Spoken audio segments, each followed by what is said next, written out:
De retour sur Direct Investisseur, nous accueillons maintenant en duplex Nicolas Chéron, stratégiste de marché chez CMC Market France. Bonjour Nicolas. Bonjour Lucie, bonjour Aziz. Bonjour Nicolas. Alors on commence avec des devises, l'USD-Yen, paire évidemment également très suivi par les investisseurs.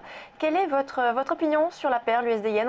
On a eu un Yen qui se renforce récemment. Est-ce que c'est également visible sur l'USD-Yen?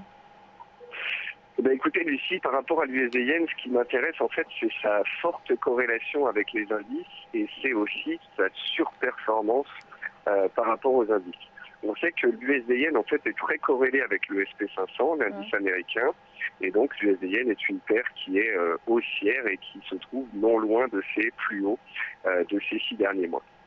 Je vous parle de l'USD Yen ce matin parce qu'en fait, alors que le DAX ce matin consolidait et qu'on est passé en fait entre vendredi de 11 150 à 11 050 points, eh bien l'USD Yen lui affiche une surperformance assez insolente.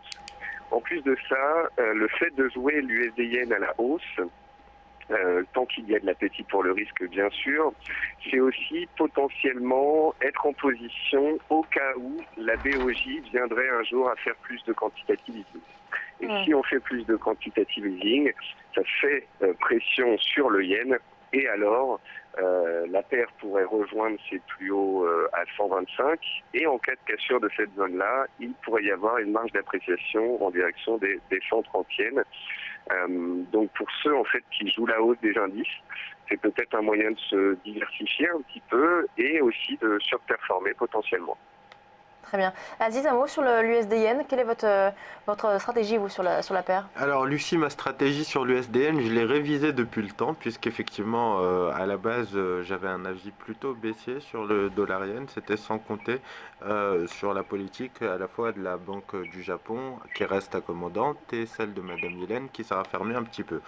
On voit que depuis le 15 octobre dernier, on s'est pas mal repris à l'approche de ce point bas, un des 118, un point bas sur lequel on avait déjà calé en août dernier, et que depuis, on construit une hausse de manière assez tranquille, c'est-à-dire qu'on a des points hauts de plus en plus hauts, des points bas de plus en plus bas, des configurations en creux et sommet ascendant, et effectivement, là, on avait potentiellement un point assez intéressant vers les 122,60 pour pouvoir profiter. Alors c'est vrai que là, le potentiel, il peut sembler limité puisqu'on a une première zone vers les 125, même un peu en dessous, sur laquelle on peut caler, 126 également qui peut représenter une zone d'obstacle. Mais globalement, c'est vrai que bon, le dollar devrait rester fort, il n'y a pas de raison de le voir faiblir et on aurait du beau potentiel effectivement sur cette paire-là. Donc Nicolas, vous êtes haussier donc, sur cette paire toujours. Vous pensez que là, on pourrait rentrer en position sur les cours actuels sur la paire et avoir un trend haussier donc? Si cette semaine on avait une consolidation un petit peu plus profonde des indices et que l'USD Yen revenait vers sa MM 20 jours, je pense que il serait intéressant de voir comment on réagit sur cette moyenne mobile pour relancer potentiellement la hausse et c'est effectivement assez attractif. Alors vous nous disiez que c'était une paire qui était très corrélée au S&P 500, l'indice qui a bien progressé notamment vendredi dernier. Est-ce que on a cette semaine, donc là on en a parlé plusieurs reprises du Thanksgiving, est-ce que vous estimez que les indices américains pourraient poursuivre leur hausse sur la semaine? Cette semaine, je suis vraiment attentiste, que ce soit en termes de statistiques, que ce soit cet après-midi avec cette réunion impromptue de la Fed, que ce soit après le fort rallye qu'on a eu ces dernières semaines. Je trouve que il est normal que les indices consolident. On avait déjà parlé de cela la semaine dernière. On voit que pour l'instant on latéralise. Donc une éventuelle consolidation, respiration en direction des supports serait peut-être le moyen de rentrer avec un meilleur timing. D'accord, donc on attend un petit peu. En tous les cas, de par les statistiques, si vous voulez, la saisonnalité, pour le moment, on peut être positif, alors que les États-Unis parlent de remonter les taux, alors qu'on va avoir la période de décembre. Décembre est un des meilleurs mois de l'année en termes de performance. À partir du 10-15 décembre, on a aussi le phénomène un petit peu du rallye de Noël qui se met en place avec des opérateurs qui se retirent et des cours qui ont tendance à monter gentiment, progressivement. Donc Ouais. tout ça, effectivement, ça plaide pour des scénarios aussi. Concernant... Mais Oui. Mais c'est toujours mieux sur repli, sur support. Concernant le pétrole, on a vu, on en parlait ce matin d'ailleurs avec vous Aziz, le pétrole qui baisse fortement. Est-ce que c'est également un actif que vous surveillez? Vous pensez qu'on pourrait là aller encore plus bas? Oui, Lucie, on a parlé de ça la semaine dernière ensemble et je crois qu'avec Aziz, on était encore une fois d'accord sur l'or noir.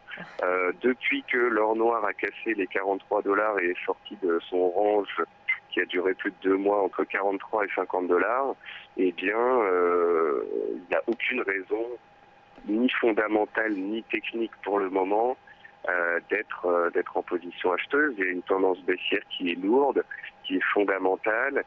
Il y a vraiment une surabondance de l'offre.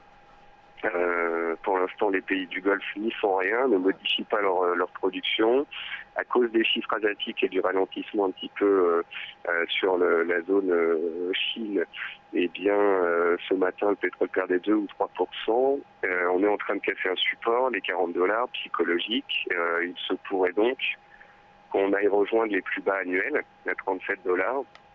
Et je dois vous avouer que d'ici le premier trimestre 2016, je ne serais pas étonné de voir des cours sous ce seuil et vers 35 dollars. Oui, donc là, on a plutôt donc une tendance baissière hein, qui se poursuit sur le pétrole. Aziz, on arrive sur un niveau de support important. Est-ce que c'est stratégique de se positionner là maintenant ou au contraire, il faut attendre peut-être la validation du signal? Non, moi, jamais, Lucie, en Oui, analyse c'est la règle de technique, l'analyse l'une technique. des premières Mais je vous pose la règles question quand même. oui, qu'on nous apprend en analyse technique, c'est qu'on ne vend pas les supports et qu'on n'achète pas les résistances. Alors, c'est le cas sur le WTI, on est au-dessus des 40 dollars. On baisse de plus de 3,5, 3,20% ce matin. On va attendre la rupture des 40 dollars éventuellement pour faire quelque chose. Sur le WTI, si on a envie de traiter, on va plutôt regarder ce qui se passe du côté du Brent, où là on a cassé les anciens plus bas à 45 dollars. On est revenu les tester, effectuer un pullback et valider ce niveau désormais en tant que résistance. On va attendre quand même avant de se prononcer de manière formelle, mais là on a une belle polarité qui s'est installée et on a un timing qui est cette fois-ci opportun. Sur le WTI, on va attendre la rupture éventuelle des 40 dollars pour pouvoir le vendre. Merci Aziz. Donc vous partagez l'analyse d'Aziz, Nicolas, vous êtes souvent d'accord hein? Ça devient assez énervant d'ailleurs. Vous êtes encore d'accord là? Pour l'instant, on reste baissier comme les fondamentaux, comme l'analyse technique. Faut attendre en fait un reversal, faut attendre vraiment une réaction des cours violente.